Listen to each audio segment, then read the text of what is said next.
बिस्मिल्लाहिर्रहमानिर्रहीम अस्सलामु अलैकुम। तो आज की वीडियो में हम स्टार्ट करने जा रहे हैं ब्लड डिसऑर्डर। 9th की बायोलॉजी का चैप्टर नंबर 9 है, उसमें ह्यूमन ट्रांसपोर्ट के बारे में हम पढ़ रहे थे। तो उसमें अब हम पढ़ेंगे ब्लड डिसऑर्डर के बारे में। तो ब्लड डिसऑर्डर से आपको क्या लगता है? ब्लड का मतलब तो हमने पढ़ लिया, ब्लड के बारे में हमने पढ़ा था कि इसमें ब्लड प्लाज्मा होता है, ब्लड प्लाज्मा होता है, इसके बारे में हमने पढ़ा था। ये 55% होता है। Just a recap. And blood cell होते हैं। ब्लड सेल्स कौन कौन से होते हैं हमने ये पढ़े थे। ये कितने हो जाएंगे? 45% हो जाएंगे। और ब्लड सेल कितने होते हैं, कौन कौन से होते हैं? रेड ब्लड सेल्स होते हैं, आरबीसीज कहते हैं। वाइट ब्लड सेल्स होते हैं। और उसके अलावा हमने प्लेटलेट्स पढ़े थे, ठीक है। प्लेटलेट्स जो कि सेल लाइक बॉडीज़ की तरह होते हैं। प्लेटलेट्स इधर से आपको नज़र नहीं आ रहा, लेकिन ये मैंने प्लेटलेट्स लिखा है। फिर हमने पढ़ा था वाइट ब्लड सेल की दो किस्में होती हैं, एक ग्रैनुलोसाइट होते हैं और ग्रैनुलोसाइट होते हैं, ठीक है। ये हमने ओवरऑल पढ़ा है, ठीक है। आज हम पढ़ेंगे ब्लड डिसऑर्डर्स के बारे में कि ब्लड डिसऑर्डर्स क्या हैं और इनका क्या मतलब है। डिस का मतलब क्या है कि कोई अबनॉर्मल चीज़ होना, और ऑर्डर से दूर चली गई है, ठीक है। एक चीज़ ऑर्डर में है, हमारी बॉडी एक ऑर्डर में काम कर रही है, एक तरतीब से काम कर रही है। लेकिन जब वो डिसऑर्डर हो जाती है ना, मतलब उसमें जो तरतीब है वो गुम हो गई है, वो अब नॉर्मल हो गई है, वो ख़राब हो गई है। तो ब्लड में जो ख़राबियाँ होती हैं ना, आज हमने उसके बारे में पढ़ना है, ठीक हो गया। तो स्टार्ट करते हैं अपना ब्लड डिसऑर्डर वाले चैप्टर में। ब्लड डिसऑर्डर दो किस्म के होते हैं। ब्लड डिसऑर्डर कितने किस्म के होते हैं? डिसऑर्डर्स इधर मैं लिख देता हूँ, वो कितने किस्म के होते हैं? दो किस्म के होते हैं। पहले आ जाता है ल्यूकीमिया, ठीक है। और दूसरे नंबर पे हमारे पास जो इसने इधर लिखा हुआ है हमारी बुक में, वो है थैलासीमिया, ठीक है। ये दो होते हैं। लेकिन हमने न्यूट्रिशन वाले चैप्टर में एक और ब्लड डिसऑर्डर पढ़ा था, वो था अनीमिया, जिसमें खून की कमी हो जाती है। खून की कमी जिसको कहते हैं, उसको कहते हैं अनीमिया। तो ये 3 ब्लड डिसऑर्डर हैं। अनीमिया जो है आपने न्यूट्रिशन वाले चैप्टर से देख लेना है, वो भी एक ब्लड का ही डिसऑर्डर है, ठीक है। और दो इधर हमने डिस्कस करने हैं। ये आपने बात एमसीक्यूज में याद रख लेनी है कि अनीमिया भी एक ब्लड डिसऑर्डर है, ठीक है। वो न्यूट्रिशन के चैप्टर में हमने गोइटर के साथ अनीमिया पढ़ा था। तो ये तीन ब्लड डिसऑर्डर हैं, ल्यूकीमिया, थैलासीमिया और अनीमिया, ठीक हो गया। तो सबसे पहले ल्यूकीमिया के बारे में पढ़ते हैं। चलें जी। वो कहता है there are many type of disorder including blood disorder. बहुत सारे डिसऑर्डर हैं ब्लड के, ठीक है, जिसमें ब्लीडिंग डिसऑर्डर हैं, जिसमें हमारे जिस्म में जो खून अगर ज़ख्म हो जाए तो खून ज़्यादा बहने लग जाता है। ल्यूकीमिया है, इसमें थैलेसीमिया जो है, ये ब्लड डिसऑर्डर हैं। दो हो गए। और मैंने एक आपको बताया कि आपने अनीमिया भी लिख लेना है। अनीमिया भी एक ब्लड डिसऑर्डर है जो कि हमारे चैप्टर नंबर 8 न्यूट्रिशन में मौजूद है, जो कि माल न्यूट्रिशन की वजह से मैक्सिमम हो रहा होता है। अब यहाँ पे हमने ल्यूकीमिया और थैलेसीमिया पढ़ना है। सबसे पहले ल्यूकीमिया का दूसरा नाम है ब्लड कैंसर, कि जब ब्लड की कैंसर हो जाती है उसको हम कहते हैं ल्यूकीमिया हो गया बंदे को, ठीक है। तो leukaemia is the production of great number of immature and abnormal blood cells, ठीक है।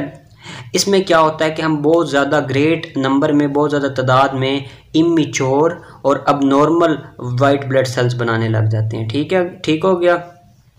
अच्छा, ल्यूकीमिया में वाइट ब्लड सेल का डिसऑर्डर है, नॉट रेड ब्लड सेल। इस चीज़ को याद रखना है, ठीक है, कि ये रेड ब्लड सेल का डिसऑर्डर नहीं है, इसमें वाइट ब्लड सेल का मसला आ रहा है, वाइट ब्लड सेल का मसला आ रहा है।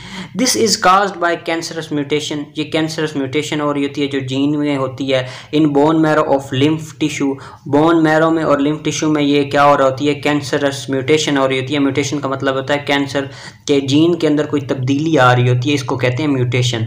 Mutation result in uncontrol production of defected white blood cells called leukocyte. हमने पढ़ा था वीबीसी का दूसरा नाम क्या है? वीबीसी नहीं, डब्ल्यूबीसी का दूसरा नाम क्या है? ल्यूकोसाइट है, ठीक है, ल्यूकोसाइट है। तो इसको ल्यूकीमिया इसी वजह से कहते हैं, ल्यूकीमिया। जहाँ पे एमिया का लफ्ज़ आ जाए ना, वो कैंसरस चीज़ होती है, ठीक है। तो ये ल्यूकीमिया जो है, ये वाइट ब्लड सेल का एक डिसऑर्डर है, जिसमें वाइट ब्लड सेल की कैंसर हो जाती है। उसका जीन जो है उसमें तब्दीली आ जाती है। जीन में म्यूटेशन मतलब जीन में तब्दीली आ जाती है। ज़्यादा सारे नंबर में हमारे पास इमेच्योर और अबनॉर्मल वाइट ब्लड सेल बनना स्टार्ट हो जाते हैं। इसको कहते हैं कि बंदे को ल्यूकीमिया हो गया है। अब नेक्स्ट कहता है it is a very serious disorder, ये बहुत ही सीरियस डिसऑर्डर है, and patient need to change blood regularly, और जो मरीज़ होता है ना उसका जो ब्लड है ना वो हमें ना रेगुलरली चेंज करना पड़ता है, उसको ब्लड की बोतलें रेगुलरली लगवानी पड़ती हैं, और जो उसका पुराना खून होता है उसको ना हम बॉडी से निकाल देते हैं। द सीरियस डिसऑर्डर है, patient need to change blood regularly with normal blood, normal blood से जो पुराना उसके जिस्म में ब्लड बन रहा है उससे उसको तब्दील करना होता है किसी डोनर से ब्लड लेके, यानी किसी से खून की बोतल लेके उसको लगवाएंगे और उसका जो अपना खून है उसको जिस्म से बाहर ज़ाया कर देंगे। It can be cured bye bone marrow transplant, इसका ट्रीटमेंट क्या है? इसका ट्रीटमेंट यही है कि हम बोन मैरो ट्रांसप्लांट करा लें, ठीक है। It is effective in most cases but very expensive treatment, ये बहुत ज़्यादा इफेक्टिव है, ये बहुत ज़्यादा असरअंदाज हो जाता है कि बोन मैरो ट्रांसप्लांट करा लेना तो बंदा ठीक हो जाता है, उसको फिर खून की बोतलें लगवाने की ज़रूरत नहीं पड़ती। लेकिन क्या है, ये बहुत ज़्यादा एक्सपेंसिव है, इस पर बहुत ज़्यादा खर्चा आता है, लाखों करोड़ों रुपए लग जाते हैं इसके ऊपर, ठीक हो गया। ये आपने बात याद कर लेनी है। अब इस पैरे की मैं एक्सप्लेनेशन आपको बता देता हूँ। हमने पढ़ा था ये हमारी एक बोन है, ठीक है, ये वैसे ये गलत बोन बन गई है, ये तो कोई अम्मा लग रही है मुझे ये एक बोन है, ठीक है, हमारी ये एक बोन हो गई, ठीक है। ये मैं एक फॉर एग्जांपल ये हमारे कहीं किसी भी जिस्म की कहीं एक हड्डी है, ठीक है, इस हड्डी के अंदर यहाँ पे हमारे पास बोन मैरो पड़ा होता है जिसको कहते हैं मिक, ठीक है, बोन मैरो मिक कहते हैं हम अपनी ज़बान में, ठीक है, या गोदा कहते हैं, हड्डी का जो गोदा होता है, ठीक है। इसके अंदर क्या बन रहे होते हैं? वाइट ब्लड सेल्स बन रहे होते हैं, ठीक है, वाइट ब्लड सेल्स बन रहे होते हैं, VBCs बन रहे WBCs बन रहे होते हैं, जिनको हम क्या कहते हैं? ल्यूकोसाइट्स। इतनी बात क्लियर हो गई। अब क्या होता है, इस जो बोन मैरो है ना, ये जो हड्डी के अंदर पड़ा हुआ है, इसने क्या बनाना था?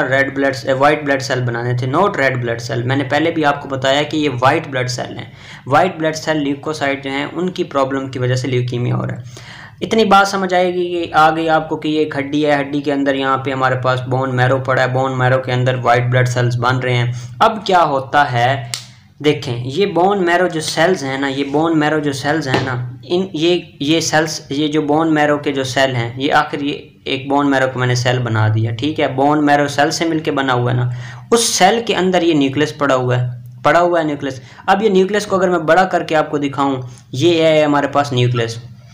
न्यूक्लियस के अंदर क्या पड़ा था? DNA पड़ा था, ठीक है, DNA पड़ा था। इस DNA में ना कोई म्यूटेशन आ गई, मतलब इस DNA में ना कोई तब्दीली आ गई, इसमें क्या हुआ? तब्दीली आ गई, ठीक है, इमरान खान वाली तब्दीली आ गई या कोई भी तब्दीली आ गई, ठीक है। तो इससे क्या हुआ कि ये जो न्यूक्लियस है ये ख़राब हो गई, चेंज हो गई। ये जो सेल है इसका न्यूक्लियस बड़ा ख़राब है, इसने क्या किया, ये 2 सेल के अंदर डिवाइड हो गया माइटोसिस के ज़रिए, ठीक है, ये 2 सेल बन गए, इनका भी न्यूक्लियस ख़राब है, ये 2 से फिर आगे 2 बन गए, ठीक है, और ये आगे फिर डिवाइड होके 2 बन गया, यानी कि अपने बच्चे पैदा करते गए, 1 से 2 में तकसीम होते गए, ठीक है, माइटोसिस के ज़रिए। यानी एक सेल से देखें यहाँ पे 1 2 3 4 सेल बन गए। इसी तरह ये सेल ना बड़ी तेज़ी से अब नॉर्मली बहुत ज़्यादा बढ़ते जाएंगे, ठीक है। और ये क्या होंगे, ये जो सेल हैं, वाइट ब्लड सेल है, ये अब ख़राब हो गया है। इसकी वजह से जितने भी ये जो मैंने बनाए हैं वाइट ब्लड सेल बने हैं ना, ये अब नॉर्मल हैं। इसी को हम कहेंगे कि ल्यूकीमिया हो गया। सबसे पहले मैंने ये बताया बोन मैरो पड़ा होता है, उस बोन मैरो के अंदर जीन के अंदर कोई तब्दीली आ गई, जीन के DNA में तब्दीली आ गई, DNA की वजह से अब नॉर्मल सेल बनना लग गया। वो जो वाइट ब्लड सेल अब बनेंगे ना, जो इस नतीजे में वाइट सेल बनेंगे, वो अब नॉर्मल होंगे और बहुत ज़्यादा होंगे। इसी को कहते हैं कि ये बंदे को ल्यूकीमिया हो गया। अब हम क्या करेंगे इसके ट्रीटमेंट में, इस बोन मैरो का जो जीन है ना, इसको ये जो गोदा है इसको यहाँ से निकाल लेंगे हड्डी में से, ठीक है, इसको बाहर निकाल लेंगे और इस जगह पे ना किसी और बंदे से बोन मैरो लेके जो अच्छा होगा, जिसके अंदर कोई तब्दीली नहीं होगी, जो सही होगा, जो नॉर्मल होगा, उसको इधर रख देंगे। और फिर जो इससे वाइट ब्लड सेल बनेंगे ना, वो बिल्कुल ठीक होंगे। इससे जो वाइट ब्लड सेल बनेंगे वो बिल्कुल ठीक होंगे। तो इस तरह हम इसका ट्रीटमेंट कर सकते हैं। होपफुली आपको इस चीज़ की समझ आ गई होगी, ठीक हो गया। नेक्स्ट मूव करते हैं जी थैलासीमिया की तरफ। वो कहता है it is called Cooley's anemia, इसको कूलीज अनीमिया भी कहते हैं या कूलीज अनीमिया भी कहते हैं, on the name of Thomas B Cooley. Thomas B Cooley था, ठीक है, उसकी वजह एक अमेरिकन फिजिशियन था, अमेरिकन एक डॉक्टर था जिसने इसको ना कूलेज अनीमिया का नाम दिया है। उसका नाम कूले था ना, उसने थैलेसीमिया के बारे में स्टडी की तो हम इसको कहेंगे कूलेज अनीमिया है। थैलेसीमिया का दूसरा नाम है कूलेज अनीमिया। थॉमस बी कोले अमेरिकन एक डॉक्टर था, ठीक है, जिसने ये इस अनीमिया के बारे में पढ़ा था, तो हमने इसका नाम ही कूलेज अनीमिया या थैलेसीमिया रख दिया। It is a genetic problem, ये भी एक जेनेटिक प्रॉब्लम है, इसमें भी म्यूटेशन आ रही होती है उसी तरह जैसे जीन में आ रही होती है, लेकिन हीमोग्लोबिन के अंदर आ रही होती है। तो ये किसका ब्लड डिसऑर्डर है? ये रेड ब्लड सेल्स का है। जो ल्यूकीमिया था वो वाइट ब्लड सेल डिसऑर्डर था, ये रेड ब्लड सेल का डिसऑर्डर है। आपको पता है रेड ब्लड सेल के अंदर हीमोग्लोबिन है, जब हीमोग्लोबिन ही ख़राब हो गया, उसके अंदर चेंज आ गई, उसकी वो मतलब उसका स्ट्रक्चर जो है, उसकी जो साख्त है वो तब्दील हो गई, तो क्या हो जाएगा, जिसकी वजह से डिफेक्टिव हीमोग्लोबिन, ख़राब किस्म का सड़ा सूखा हीमोग्लोबिन बनने लग जाएगा और मरीज़ जो है ऑक्सीजन एक जगह से दूसरी जगह जो है ना, वो अपना जो उसके रेड ब्लड सेल होंगे वो ऑक्सीजन एक जगह से दूसरी जगह नहीं ले जाएंगे। The blood of these patients is to be replaced regularly।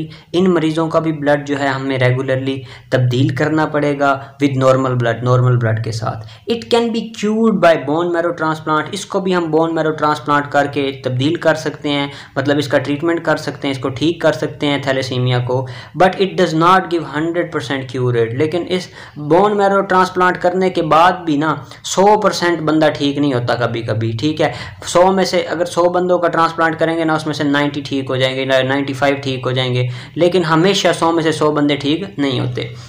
The world observes the international, ये इसके बारे में ना पढ़ते हैं, पहले मैं थैलेसीमिया के बारे में थोड़ा सा आपको ना एलेबोरेट कर दूं। देखें थैलेसीमिया में ये हमारा पास रेड ब्लड सेल था, रेड ब्लड सेल के अंदर हीमोग्लोबिन पड़ा था, ठीक है, हमने पढ़ा था 95% इसके साइटोप्लाज्म में हीमोग्लोबिन पड़ा होता है, ठीक है, 95% और बाकी दूसरे एंजाइम वगैरह पड़े होते हैं। इस ऑक्सीजन ने क्या करना था, इस ऑक्सीजन ने अपने साथ ऑक्सीजन, ज़्यादातर ऑक्सीजन को, थोड़ी बहुत ही कार्बन डाइऑक्साइड को अपने जगह ना, ये एक नाली के अंदर पड़ा हुआ है। मैं फिर से अच्छा सा बनाता हूँ। ये ना मेरा ना सर है, ये मेरा बाजू हैं, ठीक है, मेरे नहीं किसी भी बंदे के, समझ लें मेरे तो नहीं है। तो यहाँ पे ना रेड ब्लड सेल एक पड़ा हुआ है, ठीक है, उसने ना ये फेफड़ों के पास आया, ठीक है, फेफड़ों से ना हमने सांस ली, सांस में ऑक्सीजन आई, वो ऑक्सीजन जो है खून के अंदर चली गई, खून के खुलियों के अंदर, और वहाँ से ऑक्सीजन ये मेरे पाँव की तरफ पहुँच गई, ठीक है। ये इस खून के ज़रिए ना नालियों से होती ब्लड के ज़रिए। तो ब्लड का क्या काम था, एक जगह से दूसरी जगह ऑक्सीजन ले जाना, और ऑक्सीजन वो किसके साथ जा रही थी, ऑक्सीजन, ये ब्लड सेल है ना, उसके अंदर ये हीमोग्लोबिन है, हीमोग्लोबिन के साथ ऑक्सीजन जो है वो जा रही थी, O2 को कहते हैं ऑक्सीजन, ठीक है, ऑक्सीजन ये जा रही थी और ये ब्लड कहीं भी जा रहा था, वहाँ पर ट्रांसपोर्ट हो रही थी। अब ये हीमोग्लोबिन जो है ना, इसके स्ट्रक्चर में, इसकी साख्त में, इसकी बिल्डिंग में चेंजिंग आ गई, ठीक है, यानी कि पहले ये गोल मटोल हुआ करता था, अब ये इस तरह दानेदार हो गया, या इसकी स्पाइक्स निकल आई। इसने कहा भाई ऑक्सीजन तो निकल यहाँ से, मैं तुझे अपने साथ अटैच ही नहीं करता। तो बंदे को इधर ऑक्सीजन जिस जगह पे चाहिए था वहाँ पे ऑक्सीजन लेके नहीं जाएगा रेड ब्लड सेल, तो ये रेड ब्लड सेल इमेच्योर हो जाएगा, ये गलत हो जाएगा, बीमार हो जाएगा, ख़राब हो जाएगा। तो ऑक्सीजन जो है ना बंदे को नहीं पहुँचेगा, तो बंदे को ऑक्सीजन नहीं पहुँचेगा, वहाँ पर एनर्जी नहीं बनेगी और इस तरह के मसले होने लग जाएंगे। इसको कहते हैं थैलेसीमिया, और इसका ट्रीटमेंट यही है कि बंदे को ना बोन मैरो ट्रांसप्लांट कर देंगे, वो बंदा ठीक हो जाएगा। ये थैलेसीमिया की बात आ गई, ठीक है। थैलेसीमिया अनीमिया की एक किस्म है, आपने याद रखना है, अनीमिया की ढेर सारी किस्में हैं। आयरन डेफिशिएंसी अनीमिया हमने 8वें चैप्टर में पढ़ा है, ठीक है, लेकिन ये जो ये है इसे कहते हैं कूलेज अनीमिया। ये किस वजह से होती है, ये होती है हीमोग्लोबिन की अंदर कोई मसला आ रहा है, HB हीमोग्लोबिन को कह रहे हैं। तो हीमोग्लोबिन में कोई मसला आ रहा है तो कौन सी अनीमिया होगी, कूलीज अनीमिया होगी, जिसका दूसरा नाम थैलेसीमिया है। अगर आयरन डेफिशिएंसी अनीमिया होगी तो वो न्यूट्रिशन की वजह से हो रही होती है, उसका नाम है आयरन डेफिशिएंसी अनीमिया। अनीमिया की ढेर सारी और भी किस्में हैं, लेकिन आप बस दो ही याद रखें, आयरन डेफिशिएंसी अनीमिया और कूलीज अनीमिया, जिसका दूसरा नाम थैलेसीमिया। ठीक हो गया, डन हो गया, जहाँ तक हमने अपना क्लियर कर लिया। आगे मूव करते हैं अपने नेक्स्ट की तरफ। वो कहता है in world observes international thalassemia day. 8 मई को ना जो है ना दुनिया में थैलेसीमिया का दिन मनाया जाता है। ठीक हो गया। This day is dedicated to raise public awareness. इस दिन को हम ना आवाम को इस बारे में आगाह करते हैं कि थैलेसीमिया क्या होती है और इससे कैसे हम ट्रीटमेंट इसका कैसे करते हैं, या इन थैलेसीमिया की जो बेचारे जिन लोगों को थैलेसीमिया वगैरह है वो बेचारे उनकी ज़िंदगी कितनी मुश्किल में गुजर रही है। तो 8 मई को हम ये दिन मनाते हैं, उसमें हम सब लोगों को ये बताते हैं थैलेसीमिया के बारे में कि ये एक बीमारी है, अपने आसपास जो थैलेसीमिया के लोग हैं उनका ख्याल रखें। तो इस तरह हम 8 मई को थैलेसीमिया का दिन जो है पूरी दुनिया में मना रहे होते हैं। उसके बाद आ जाते हैं नेक्स्ट, वो कहते हैं there are about 60 to 80 million people in the world carry thalassemia. दुनिया में 60 से 80 100 लाख, ठीक है, या 60 से 80 मिलियन जो लोग हैं ना उनको थैलेसीमिया है पूरी दुनिया में। 60 से 80 मिलियन लोगों को दुनिया में थैलेसीमिया, जिसमें इंडिया, पाकिस्तान, ईरान में भी बहुत ज़्यादा लोग हैं जिनको थैलेसीमिया है। पाकिस्तान में तकरीबन 2,50,000 लोग ऐसे हैं जिनको थैलेसीमिया है, और ये पुरानी फिगर्स हैं, आपकी बुक ये काफ़ी पुरानी ओल्ड है, अभी तो इससे भी ज़्यादा बढ़ गए हैं थैलेसीमिया के मरीज़। इन मरीज़ों को बेचारों को खून की ज़रूरत होती है, ट्रांसफ्यूजन यानी कि खून की बोतलें लगनी होती हैं पूरी ज़िंदगी। तो इन बेचारों को जो है ना खून की जो होती है ना अशद ज़रूरी होती है, अशद ज़रूरत होती है। तो 8 मई को हम ये भी उन्हें बताते हैं कि भाई अब आप अगर अच्छे हैं, अल्लाह का शुक्र अदा करें, आप इतने अच्छे हैं, आप जाएं अपनी खून की बोतल दें, इससे आपको कोई भी बीमारी नहीं होगी। एज अ डॉक्टर, मैं अब एक डॉक्टर हूं, तो मैं भी ये पब्लिक अवेयरनेस काज करूंगा अपने घर के आसपास। जो भी मेरे पास पेशेंट आएंगे चेक करवाने में, उन्हें भी कहूँगा कि भाई थैलेसीमिया का दिन है आज 8, तो थैलेसीमिया के बारे में कुछ उन्हें बताऊँगा और उन्हें इस बारे में गाइड करूँगा कि आप सेहतमंद हैं तो आप अपना खून जो है ना उन लोगों को दें जिनको थैलेसीमिया है, तो आपकी वजह से एक ज़िंदगी जो है ना बच सकती है। Thank you so much, this was all about this video. Video अच्छी लगे तो लाइक और सब्सक्राइब ज़रूर कीजिएगा। मिलते हैं नेक्स्ट वीडियो में, तब तक के लिए अल्लाह हाफिज़।